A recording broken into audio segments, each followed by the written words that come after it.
خب درود میفرستم خدمت شنوندگان و بینندگان عزیز برنامه کیمیای ایران زمین و همچنین شاهنامه گرد.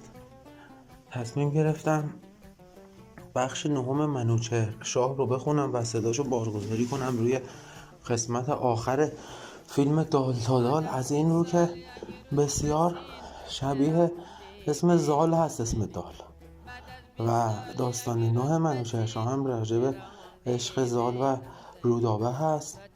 از اونجا که دقیقا همین روزا بود پارسال که من با کیمیا خانم آشنا شدم و با هم دیگه ازدواج کردیم و من همین قسمت از شاهنامه رو داشتم میخوندم و واقعا تحت تاثیر این قسمت از شاهنامه قرار گرفته بودم و قسمت هایی از همین شاهنامه رو توی مراسم عقدمون هم خوندم. خیلی قشنگ شد و برای شما هم میذارم صداشو که بشنوید.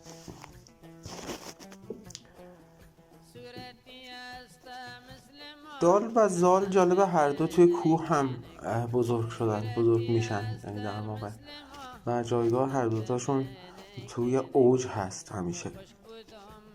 همه دنیا هم یه مثال دارن، میگن بگرد دال خودت پیدا کن، یا میگن کسی که با هم دیگه جفت جو نباشن میگن دال تو نیست، بی خیالش شو.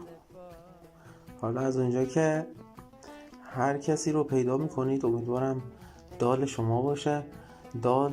دال هم همینطوری که مشاهده میکنید تصویرش روی انتهای فیلم ها هست که شیردال های ماده سوزون های زمان هخامنشیان در تخت جمشید که اینا جفت هم هستن، دال هم هستن. واقعا خیلی جالب